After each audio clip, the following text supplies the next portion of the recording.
Assalamualaikum warahmatullahi wabarakatuh. Welcome back to Me Show, Make It Solution. Kali ini bersama saya Fatur yang akan menjadi host di episode kali ini. Sobat MI yang berada di rumah, kita akan membahas dan juga ngobrol santai. Kita akan bertemu dengan praktisi ekonomi syariah di Indonesia. Sekaligus beliau adalah seorang direktur utama di Bank Muamalat Indonesia. Selain itu, rekan-rekan Sobat MI dengan kepadatan jadwal beliau juga seorang produser salah satu film yang nanti akan launching di tanggal 12 Juni 2025 nanti. Siapakah beliau? Bapak Imam Teguh Sabtono. Assalamualaikum, selamat sore Bapak. Waalaikumsalam warahmatullahi wabarakatuh, Mas. Bagaimana kabarnya sore ini, Pak? Alhamdulillah. Terakhir ketemu kita di acara training gitu, Pak ya. Di Syariah Banking di salah satu bank. Alhamdulillah bertemu dengan Bapak sudah menjadi direktur utama di Bank Muamalat Indonesia. Bapak boleh sapa-sapa dulu rekan-rekan yang ada di rumah, Bapak? para pemirsa MI TV. Betul. MI TV yang insya Allah dirahmati Allah. Alhamdulillah kita bisa bertemu pada sore hari ini. Mudah-mudahan kita bisa sharing sesuatu yang bermanfaat. Betul sekali. Rekan-rekan Sobat MI, beliau ini adalah seorang praktisi yang sudah memiliki pengalaman kurang lebih 28 tahun ya Pak? Iya, betul. Kurang lebih 28 Di dunia tahun perbankan. di dunia perbankan. Kalau di dunia Perbankan syariahnya? Iya, katanya kalau dunia klinik belum. Oke, baik. Kita akan bertanya-tanya, kita akan mengulik bagaimana aktivitas beliau ya, rekan-rekan Sobat MI semuanya. Pak Imam, di sini kan kalau kita melihat dari edukasi ataupun pendidikan Pak Imam S1-nya itu adalah tentang pertanian. Ya. Gitu ya. Tapi kenapa Pak Imam bisa tertarik dan masuk ke dunia perbankan syariah ataupun keuangan syariah? Apa yang membuat Pak Imam itu tergerak hatinya untuk masuk ke dunia perbankan atau keuangan syariah ini gitu? Oke, baik. Ya, jadi saya ke background di IPB, alhamdulillah, ya. Kami di IPB itu menciptakan teman-teman menciptakan lulusan yang pada dasarnya siap untuk belajar. Betul. Makanya di IPB kan terkenal dengan institut fleksibel banget. Nah, bisa dijumpai di semua semua sektor. Nah, jadi memang di satu sisi sejak saya masuk di IPB itu memang drivernya sih macam-macam, ya. Mulai dari dekat rumah, kemudian masuk karena PMDK. Kemudian kebetulan sudah ada kakak di situ, jadi tidak semata-mata drivernya itu ya memang ingin jadi lulusan IPB. Betul. Nah, tetapi kembali lagi saya biasa menyampaikan ke mahasiswa juga yang saat ini juga saya mengajar, kalau teman-teman belajar di suatu tempat dan hanya untuk mendapatkan ijazah ya umurnya pendek, selesai gitu ya. Tapi lebih masuk ke dalam coba temukan why di dalam hidup ini.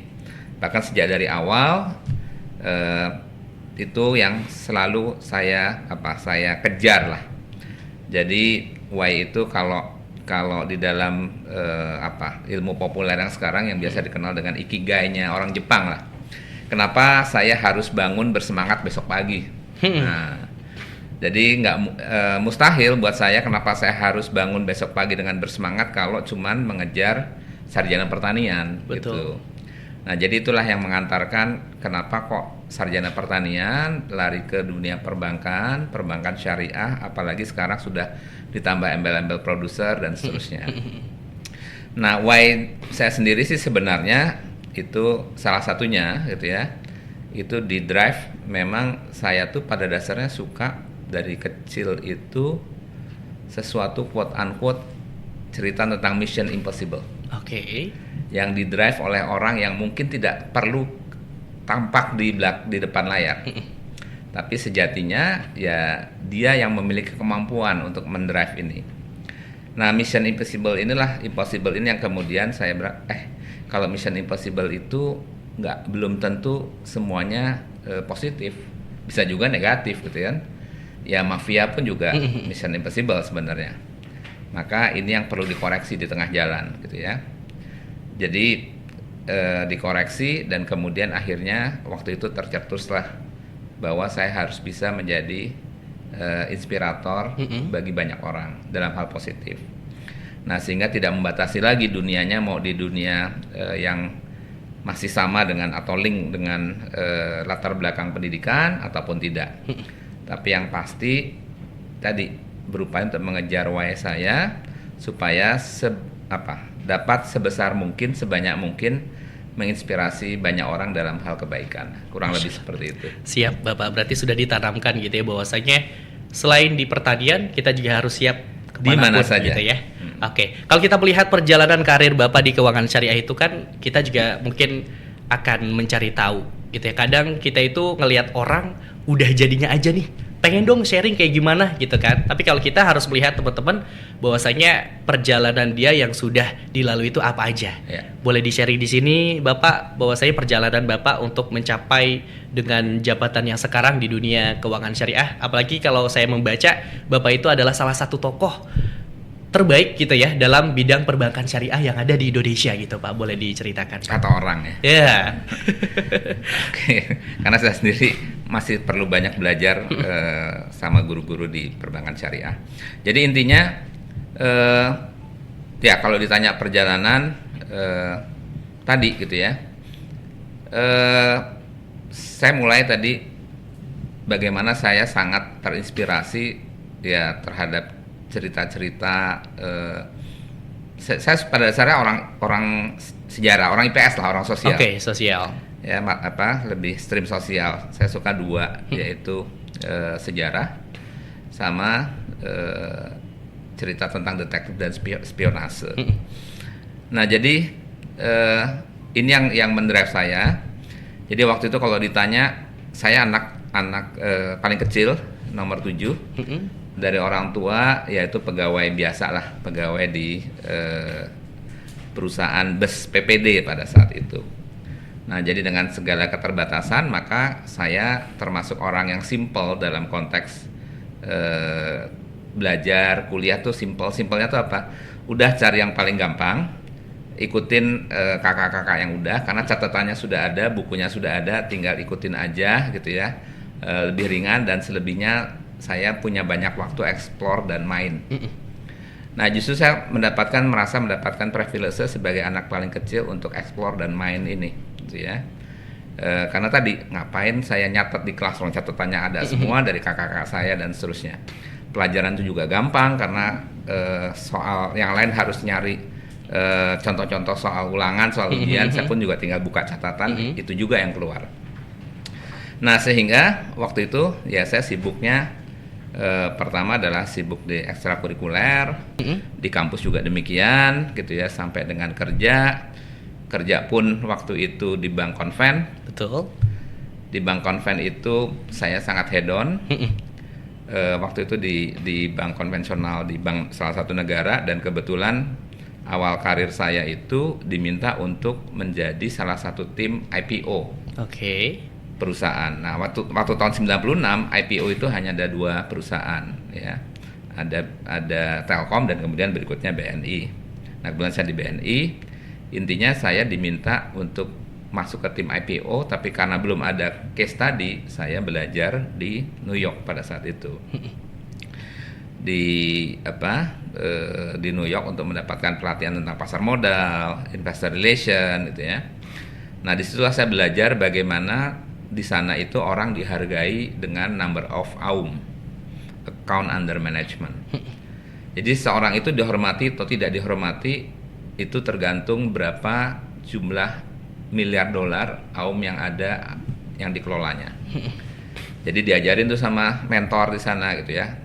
Ini kamu misalkan tengah melakukan ada investor mau ketemu kamu kan waktu itu adalah representing dari sebuah company, big company lah, BUMN dan seterusnya. Maka untuk investor yang hanya receh, ya kamu bisa lupakan atau tinggalkan lah ya. Tinggalkan dan seterusnya. Nah, tapi kalau investor dengan AUM yang besar, nah itulah yang kamu hormati dan seterusnya dan seterusnya. Nah, jadi di situ saya belajar bagaimana nilai seseorang itu dari nilai materi yang dia kelolanya. Dan itu bertahun-tahun. Tanpa disadari, itu akhirnya membuat saya menjadi head on. Ya, setiap weekend itu tidak pasti diakhiri juga di clubbing segala macam. suami istri juga gitu. Saya juga menikah dapatnya di IPB juga, satu kelas, dan beliau kerja di Citibank. Dan lucunya waktu itu ya kita setiap weekend itu yang satu di klub yang mana, yang suaminya di klub yang mana, nanti janjian, oke, saya jemput ya jam 12, jam ini, oke. Dan itu bertahun-tahun gitu ya. Sampai pada titik tertentu ya entah kenapa saya berpindah bank, kemudian banknya ada golden shake hand. Waktu itu oke lah, saya ambil golden shake hand-nya karena waktu itu pikiran saya satu, saya pengen ngambil S3, dan satu lagi entah kenapa haji. Oke. Ya udah haji ya udah. Nah, di haji itulah saya mendapatkan titik balik lah, kurang lebih seperti itu di tahun 2008. Jadi saya masuk dunia perbankan 96, kemudian naik haji 2008.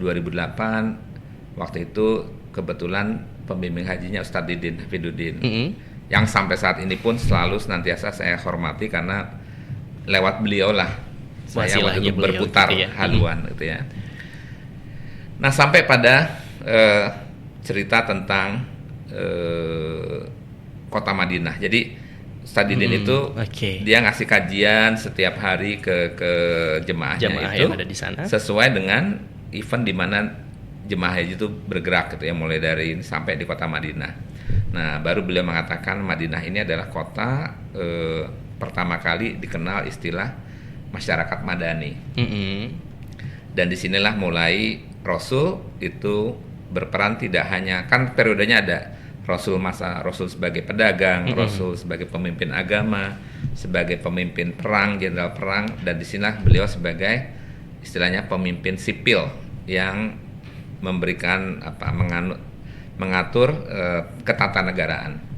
Nah, termasuk larangan riba yang diwujudkan dalam bentuk pasar dan seterusnya adanya di Madinah. Nah, sampai di situ beliau akhirnya masuklah chapter riba gitu ya, chapter riba. Nah, kemudian waktu saya bertanya gitu ya, Ustadz, bagaimana dengan kami yang masih bekerja di konvensional gitu ya. Nah, beliau menjawabnya dengan sesuatu yang waktu itu masuk akal. Pertama, beliau menjawab riba ayatnya sudah jelas.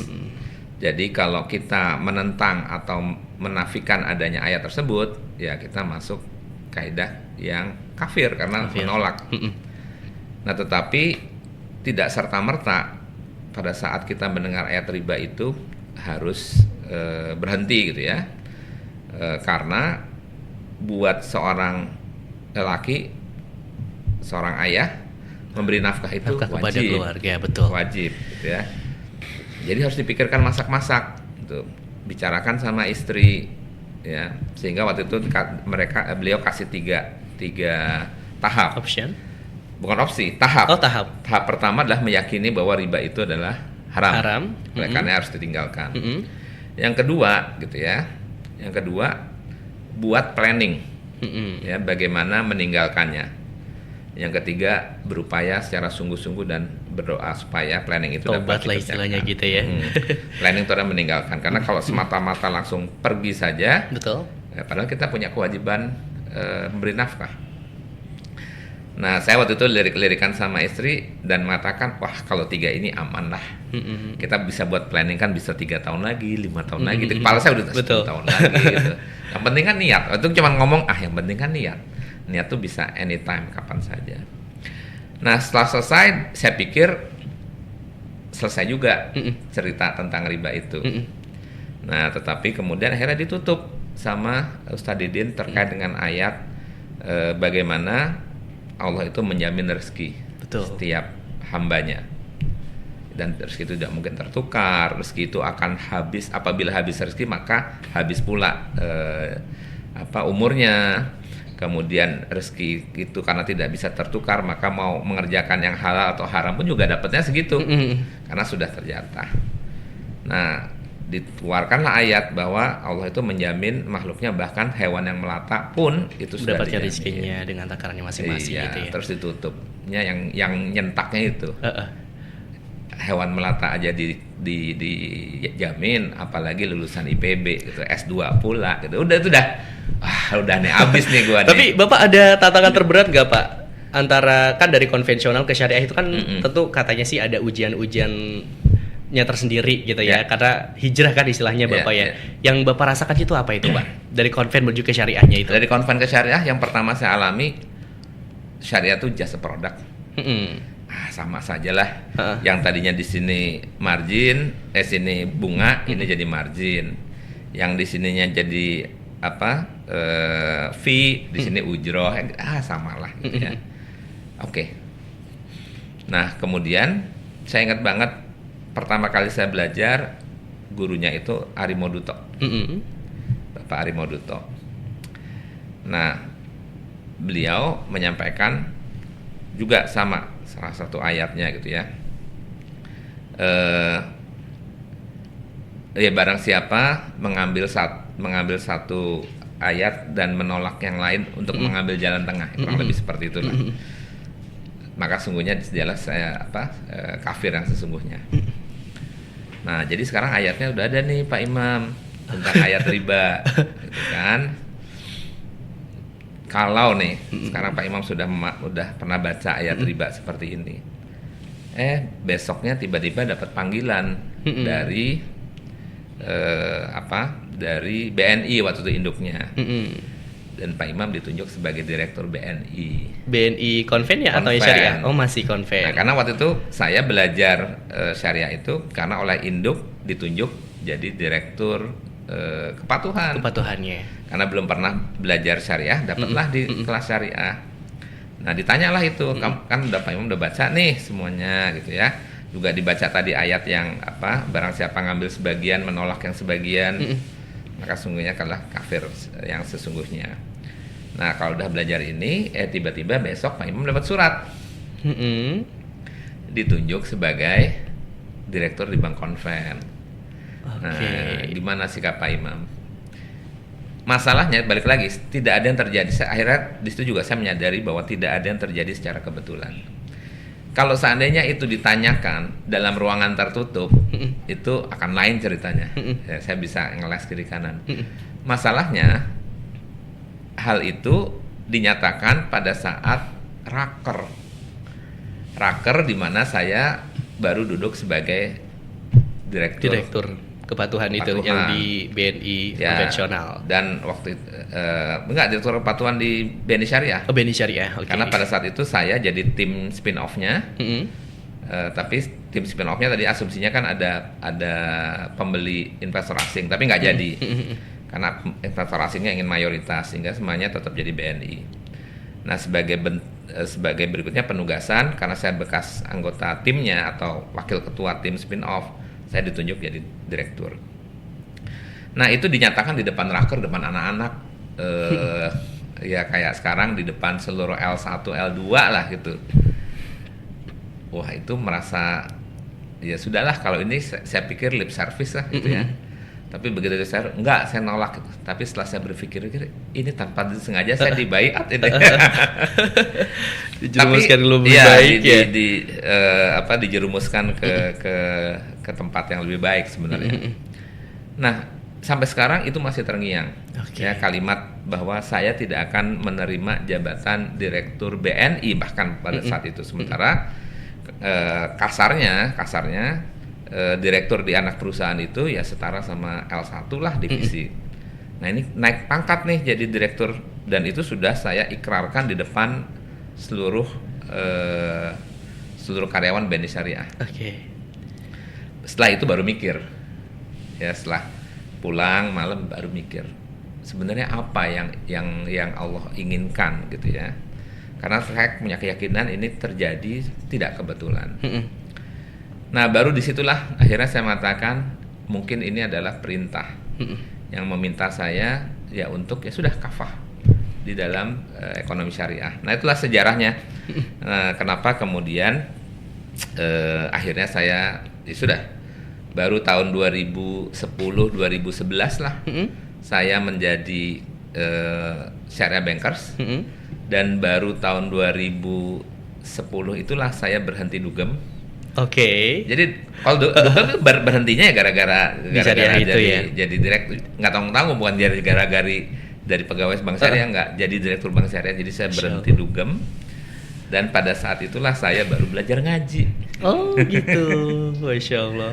Nah, itu apa ceritanya gitu. Nah, itu Sampai sekarang gitu ya. Alhamdulillah, dan insya Allah tidak akan kembali lagi ke masa-masa itu. Mudah-mudahan ya, mohon Amin, doanya, insya Allah mohon gitu ya doanya. Pak.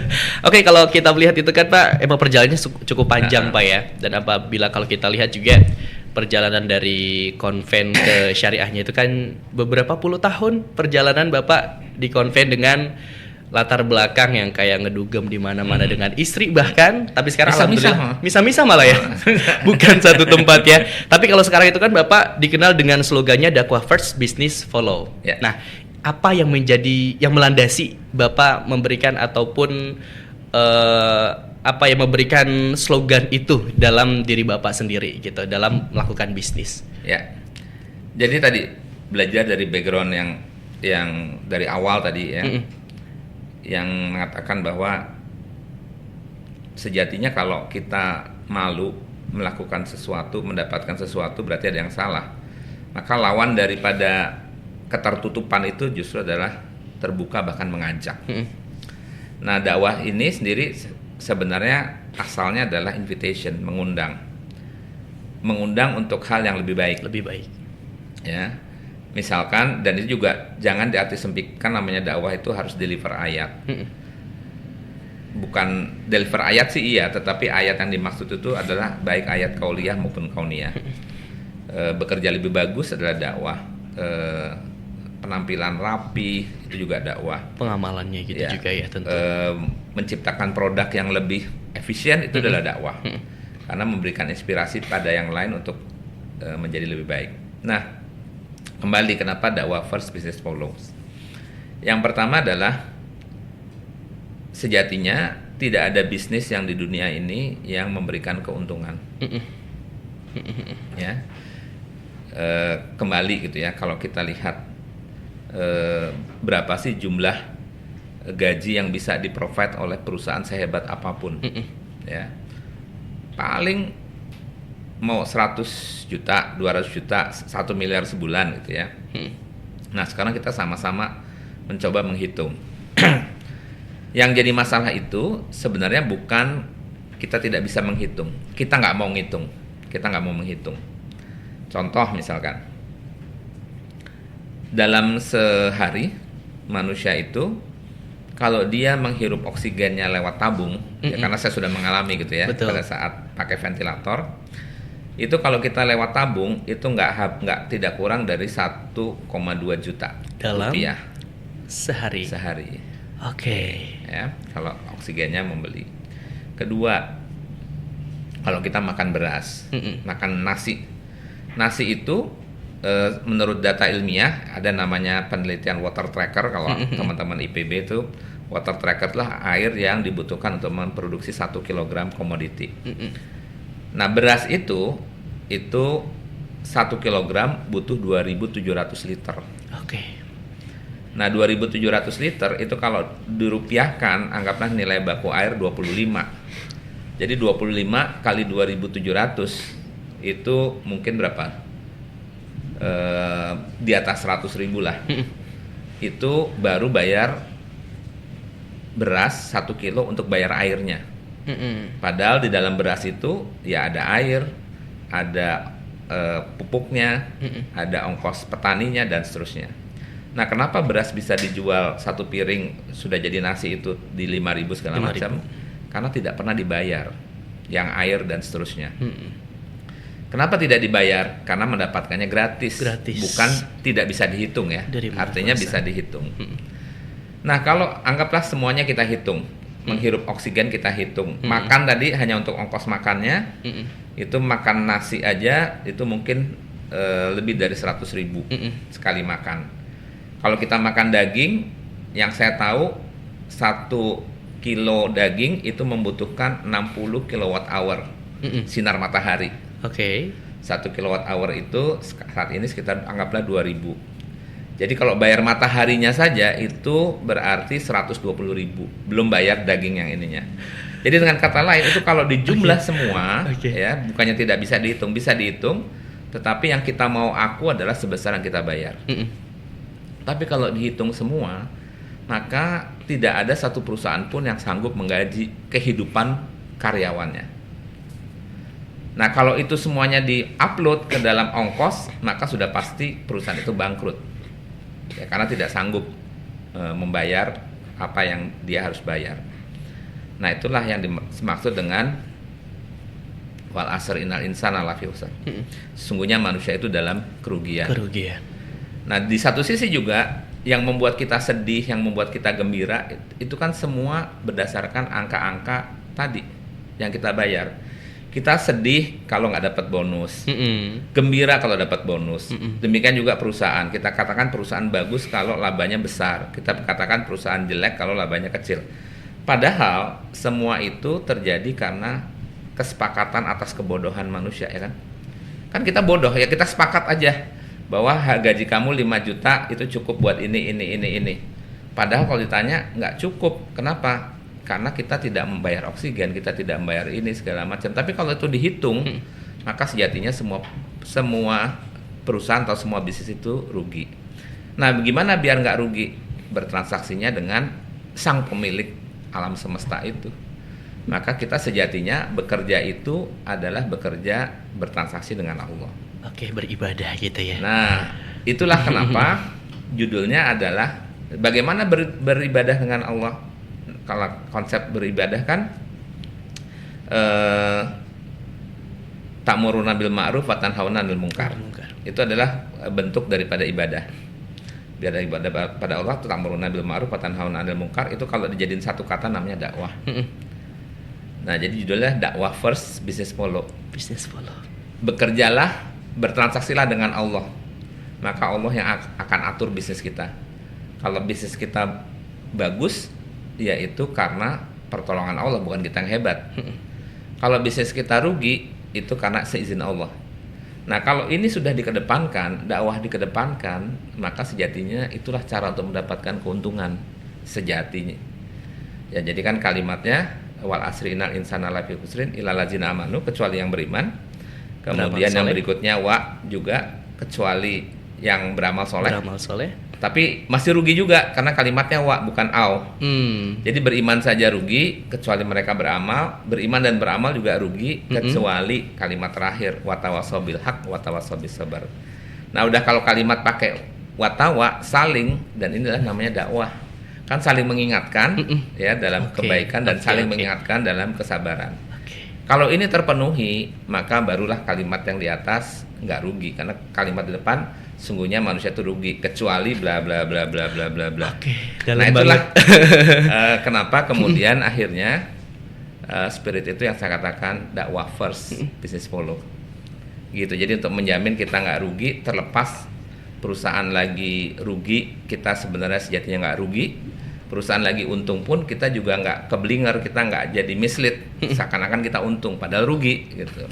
Oke, Bapak. Gitu. Dalam sekali berarti kalimat itu ya, Masya Allah.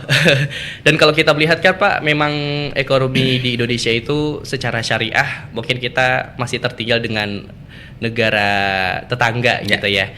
Dan mungkin di sini juga Bapak merasakan apa sih tantangan-tantangan gitu Pak, ketika Bapak berdakwah berkaitan dengan menyebarkan ekonomi syariah di Indonesia ini, dari luar ataupun dari internalnya, itu tantangan yang terberat menurut Bapak itu seperti apa gitu Pak?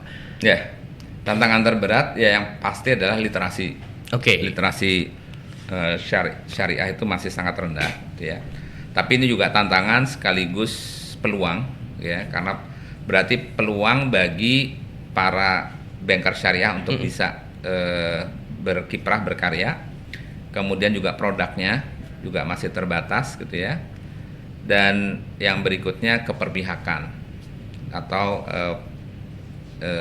political lah, yang tidak mengedepankan syariah lebih dahulu. Kalau kita lihat tadi tetangga sebelah segala macam, itu justru basis utamanya adalah political will. Nah, tapi anyway, saya sih kembali ke spirit tadi ya. Kalau dibalikin ke situ lagi gitu ya. Saya melihatnya satu, saya sendiri pada dasarnya nggak terlalu peduli terhadap pangsa. Oke. pangsa pasar. Kita bisa bayangin ya, kalau Nabi Nuh itu targetnya pangsa pasar, itu udah putus asa dari dulu. Betul. Ya kan? 893 tahun, cuman jumlahnya sekian. Itu kalau dia parameternya pangsa pasar, itu udah berarti dengan kata lain apa? Jangan pernah khawatir dengan pangsa pasar. Oke, iya kita pangsa pasar, tapi kenapa kecil? Ya nggak apa, nggak ada masalah. Itu adalah saya katakan itu adalah resiko. Karena yang buat kita itu yang penting adalah ya kayak untung rugi itu resiko, tapi ikhtiar itu yang lebih wajibnya. Ya, kemudian yang berikutnya keperpihakan. Ya. Sepanjang sejarah tidak ada permintaan liniansi, bahkan liniansi yang ada pun juga di reject. Ya, waktu kan sudah ditawarin sama pemimpin Quraisy. Kalau kita mau Rasulullah kalau pengen liniansi, gimana Rasul kalau sehari saya menyembah Tuhanmu, sehari kamu menyembah Tuhanku? Enggak tuh. Artinya liniansi pun juga pada dasarnya nggak menjadi parameter yang utama, ya. Atau ujungnya kasarnya, udah saya sih nggak terlalu worried about numbers. Justru yang saya khawatirkan itu adalah apabila syariah itu tercabut dari makosidnya. Karena suka atau tidak suka, kalau syariah dijalankan dengan konsisten, dia sesuai dengan fitrah kok. Dia akan menemukan kebenarannya. Ya, kita bisa lihat bagaimana ceritanya Islam pada saat diturunkan itu bisa mengalahkan kebudayaan hegemoni Persia dan hegemoni Romawi yang sudah berkuasa lebih dari 8 abad sebelumnya. Sementara Islam sendiri bisa meruntuhkan keduanya dalam tempo yang nggak terlalu lama, 50 tahun. Nah, ini yang harusnya kita yakini pada akhirnya syariah itu akan menemukan jalannya sendiri sejauh kita konsisten. Gitu. Oke, Sobat MI semuanya, kalau kita mendengar tadi ya curhatan dari beliau, perjalanan hidupnya dan juga dakwah itu sebagai langkah awal gitu ya untuk mendapatkan kenikmatan dari Allah Subhanahu wa taala. Kita sekarang akan membahas berkaitan dengan, karena beliau selain menjadi praktisi di ekonomi syariah dan juga direktur utama di Bank Muamalat, beliau juga berkecimpung dalam dunia perfilman sebagai media dakwah. Bapak boleh diceritakan nggak Pak, dengan kesibukan yang sedemikian rupa itu, apa yang membuat Bapak itu terinspirasi untuk masuk ke dunia perfilman Pak? Bergabung dengan artis dan tokoh-tokoh yang lain begitu. Ya. Baik, ya sekali lagi frekuensi atau willingness kita tuh akan menemukan jalannya, mengikuti, akhirnya akan mengumpulkan teman-teman yang satu frekuensi juga. Jadi intinya pasca saya selesai di BNI Syariah, kemudian itu lagi in-nya peristiwa 212. Nah 2018 pada saat itu gitu ya, ada teman-teman waktu itu Asma Nadia, Helvi Triana Rosa, ada Ustadz Erik, ada Mas Justice Arimba, dan buat Mas Justice sang sutradara itu merupakan pengalaman pertama membuat film. Ada Mas Rio itu suaminya Mbak Oki, Ustazah Oki. Nah mereka itu tengah melakukan upaya untuk membuat memorabilia dari peristiwa 212. Nah tapi di tengah jalan ala kulihal pendanaannya lagi seret, kemudian karena waktu itu saya quote unquote gitu ya viral di medsos, akhirnya mereka mengontak saya gitu ya, Pak Imam bisa nggak kita ketemu janjian dan seterusnya. Saya pikir ada apa, taunya meminta bantuan, meminta ide, ini bagaimana kita mau buat ini dan bagaimana cara memecahkan pendanaannya. Nah singkat cerita, saya menganggap ini adalah sesuatu yang positif karena 212 itu kembali ya memorabilia, karena nggak banyak peristiwa di mana 7 juta orang tuh bisa berkumpul pada saat itu. Nah, singkat cerita, ya sudah saya masuk ke situ Biasa tim pendanaan, dan pada saat itu saya menggunakan konsep crowdfund.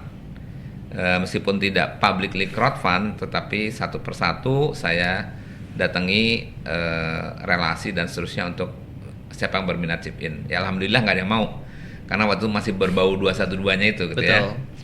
Tetapi justru yang ada itu ya dari orang-orang yang tadi, justru kadang-kadang orang yang di level menengah bawah itu adalah mereka yang lebih rela, lebih ikhlas, tidak punya agenda gitu ya, sudah selesai dengan dirinya, ya mereka chip in lah 5 juta, 10 juta. Itu film akhirnya menjadi film yang pertama pada saat itu investornya lebih dari 50 orang. Ya. Dan film itu sukses, kurang lebih seperti itu. Sukses itu dalam artian waktu itu terkumpul 330.000 penonton, dan turun itu bukan karena selesai, turun itu memang akhirnya quote unquote pada saat itu ada gesekan, ada persekusi dan seterusnya, akhirnya kami putuskan untuk turunkan. Tapi dari 330.000 orang itu kita berhasil mengembalikan seluruh dana investasi, berikut marginnya, dan menyisihkan untuk membuat film yang berikutnya. Dan hebatnya kenapa akhirnya tim itu tidak pernah berubah, karena saya juga baru pertama kali untuk proyek itu, meskipun mereka adalah profesional, khusus untuk tim ini dan film yang kita buat itu keuntungan tidak ada yang ambil. Kita sepakati untuk membuat film yang berikutnya, maka lahirlah Haya 1. Haya 1. Nah, Haya 1 memang kita waktu itu sudah sepakat bahwa salah satu film yang kita jalani adalah film dakwah. Kenapa jalur dakwah? Karena saat ini di Indonesia itu ada lebih dari 60 juta penonton bioskop. Yang kalau kita bilang ngapain sih bikin film dakwah, ya saya katakan kalau kita nggak tap segmen ini, ya yang masuk adalah horor dan seks. Betul. Terus siapa yang mendapatkan tugas panggilan calling lah? Kita merasa itu mendapatkan calling untuk membuat film-film baik, dakwah dalam arti luas gitu ya. Akhirnya lahirlah Haya 1. Haya 1 itu memang kita dedikasikan untuk Palestina. Nah, kenapa Palestina? Ya kita menganggap Palestina itu salah satu bentuk perjuangan yang tidak ada akhir sampai dengan menjelang dunia berakhir gitu ya. Nah, itu salah satu topik yang kemudian kita angkat, meskipun di tengah nanti ada jomblo fisabilillah. Nah, tapi konsisten sejak Haya 1 sampai Haya 3 itu bicara tentang Palestina. Nah, meskipun Palestina itu kita angkat sebagai backgroundnya gitu ya. Nah, Haya 1 sukses, 770.000 penonton. Dan pada saat itu kita bisa mengalokasikan 2,7 miliar donasi ke Palestina. Nah, kemudian masuklah kita ke Haya 2. Haya 2 Covid. Sehingga film itu flop. Jadi pada saat kami saat berlima ini yang mengerjakannya pun juga PH kecil. Jadi kami hanya setahun sekali membuat itu. Karena PH kecil, kita tidak punya pilihan untuk bisa mengatur jadwal di bioskop. Bargaining powernya rendah lah. Nah, sehingga pada saat Covid pun kita terpaksa tayang pada periode Covid juga. Nah, sehingga Haya 2 flop gitu ya. Dengan budget yang terbatas, akhirnya kita buat Jomblo Fisabilillah. Istirahat dulu lah. Kita cari yang ringan dari Palestina, Jomblo Fisabilillah. Tapi Jomblo Fisabilillah pun juga ini spiritnya adalah untuk mengingatkan para jomblowers gitu ya, bahwa jangan takut by default itu kita harusnya menikah. Tidak menikah itu hanya boleh karena alasan syar'i, kita ingatkan pada waktu itu. Ya salah satu dialognya ada bapaknya yang menegur anaknya, kok kamu nggak nikah-nikah, anaknya cowok gitu ya. Maka anaknya karena punya background pengetahuannya oke, maka dia bantah bapaknya, ya bukankah Imam Nawawi tidak menikah, terus Imam Muslim tidak menikah. Nah, kemudian dibalas sama bapaknya, memangnya sudah berapa kitab yang kamu tulis, berapa hadis yang kamu teliti dan seterusnya. Nah, ini mengingatkan bahwa alasan tidak menikah itu hanya boleh dengan alasan syar'i, tapi selebihnya harus menikah. Dan sekaligus waktu itu lagi rame isu mengenai LGBT. Nah, ini juga bagian dari mengingatkan film untuk anti LGBT. Nah, dari film Jomblo ini terkumpullah kita masuk ke Haya 3. Nah, Haya 3 mengangkat langsung straight judulnya Gaza karena itu kita cetuskan pasca penyerangan yang 27 Oktober tersebut. Nah, setelah kita kasih Gaza, ya sama lah ceritanya tentang Gaza tuh adalah anak laki-laki gitu ya. Anak laki-laki yang Gaza yang menjadi tokoh di dalam cerita itu dan punya backgroundnya juga Palestina. Nah, kali ini kami disupport oleh beberapa NGO. Ada Friend of Palestine, ada Dompet Duafa, Friend of Palestine, ada Al-Azhar, ada Adara dan seterusnya, dan yang paling penting ada Baitul Mal Muamalat di situ. Nah, jadi sekaligus iklan, jadi Baitul Mal Muamalat juga bagian dari film Gaza tersebut. Nah, harapannya kembali di film ini pun kita juga sudah berniat bahwa keuntungan akan kami serahkan kepada 40% ya kalau 40%. Yang saya baca. Kalau tadi yang Jomblo Visabilillah itu tembus berapa penonton, Pak? Enggak banyak, itu sekitar 175 ribu. Oke. Luar biasa. Dari Bapak sendiri, Pak, ngelihat peran film dalam memberikan dakwah, dan Bapak itu kan paham gitu ya antara membedakan mana hiburan, mana dakwah dalam satu film itu. Ya. Kalau dari Bapak sendiri itu bagaimana sih, Pak? Ya. Jadi dalam mengemas message dakwah itu tergantung medianya. Kalau medianya film, ya pasti orang harus merasa gembira, tercerahkan. Jangan keluar nonton menjadi complicated, malah tidak bersemangat gitu ya. Nah, maka kadar hiburan itu tetap harus menjadi basisnya. Karena Rasulullah sendiri di dalam sepanjang perjalanannya ada periode-periode Rasulullah itu merasa futur, merasa lelah gitu ya. Dan disitulah Rasulullah pun juga membolehkan kita game. Ada cerita tentang Rasulullah adu lari dengan istrinya, Rasulullah berjalan-jalan bersama sahabat ya, hanya untuk mendapatkan pemandangan yang indah dan seterusnya. Nah, intinya adalah hiburan itu dimungkinkan atau bahkan diperlukan untuk bisa mendapatkan atau melahirkan semangat baru paskanya. Nah, jadi justru di dalam media film itu kita bisa memasukkan unsur-unsur hiburan. Dialognya bisa kita buat dengan dialog-dialog yang lucu, dialog yang ada beberapa part gitu ya.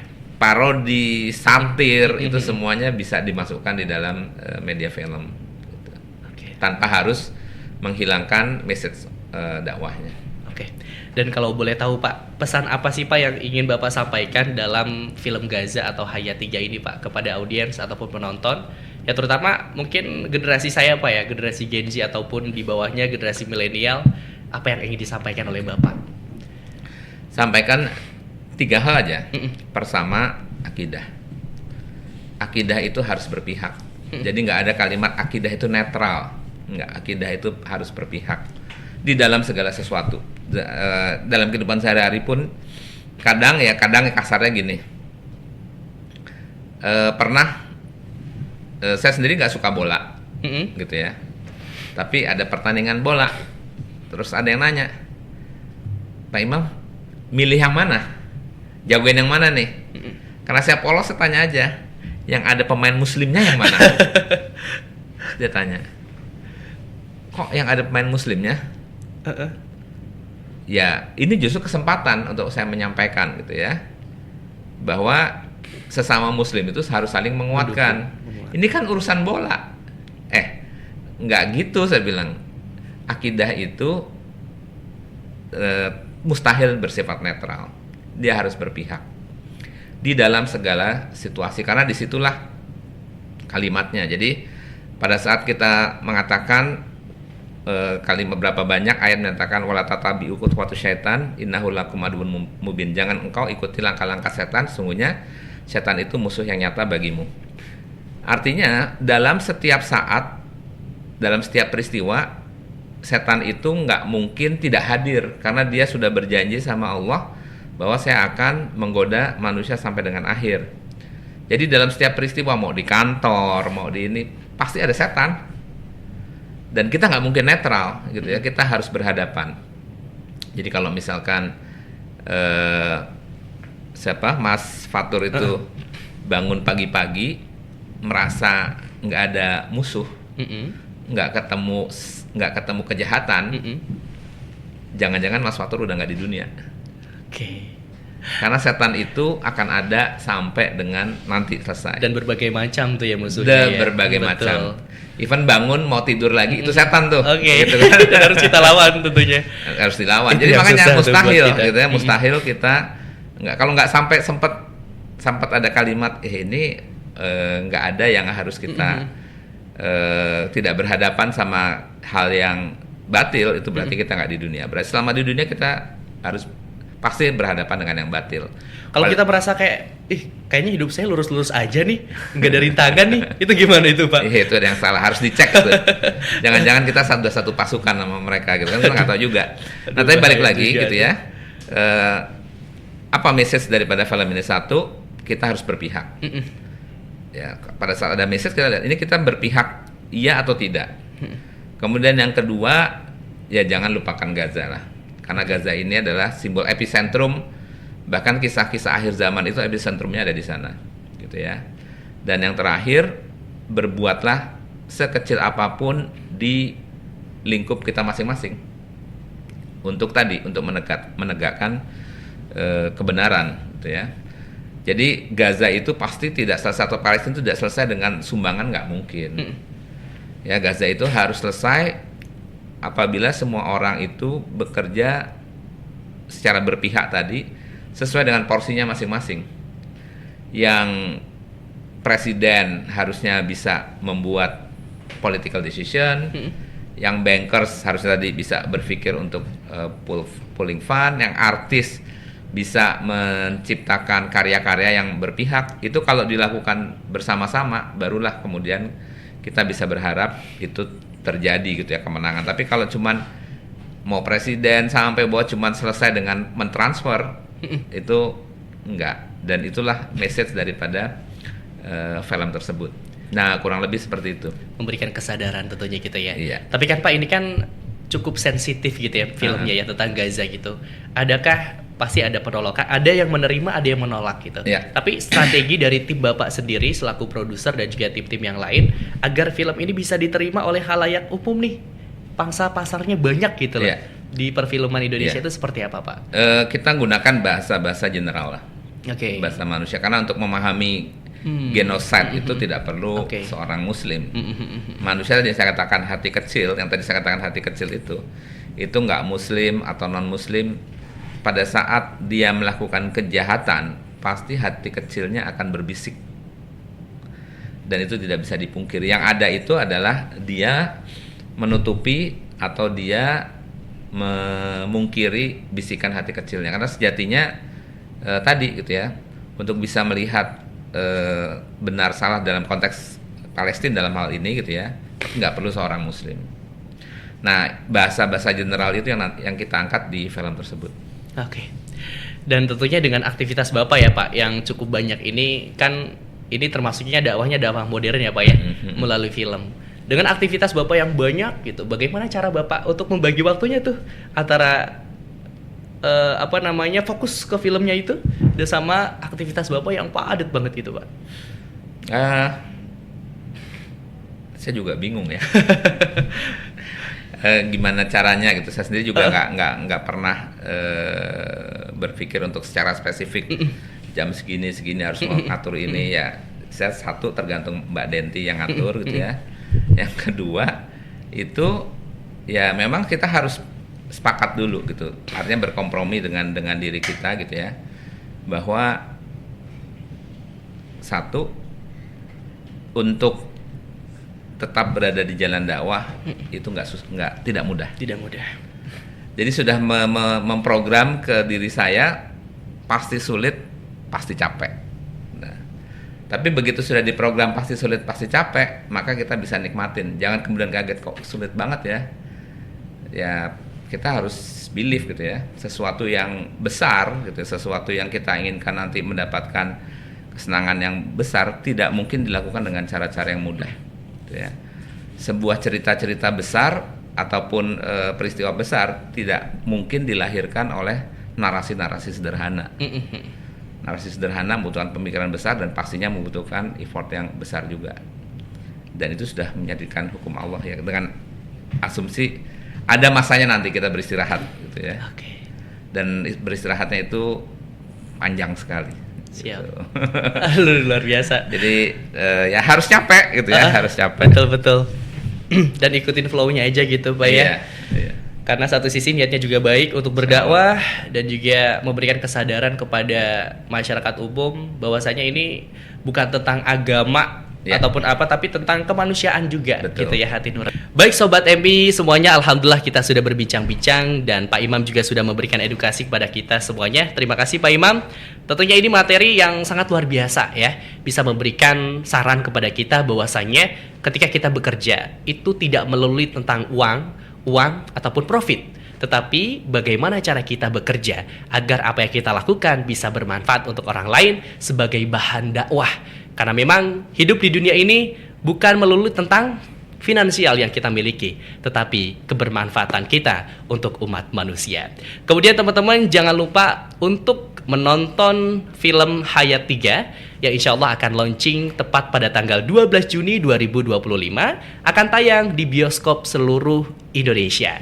Dan Sobat MI, agar tidak ketinggalan informasi-informasi dari Muamalat Institute, silakan follow di Instagram dan TikTok kami di @muamalat_institute, Twitter kami di @muamalatins, LinkedIn Muamalat Institute, dan YouTube kami Muamalat Institute TV. Dan akhirnya saya Fatur sampai di sini dan sampai ketemu di episode berikutnya. Sampai jumpa di Mi Show. Wassalamualaikum warahmatullahi wabarakatuh.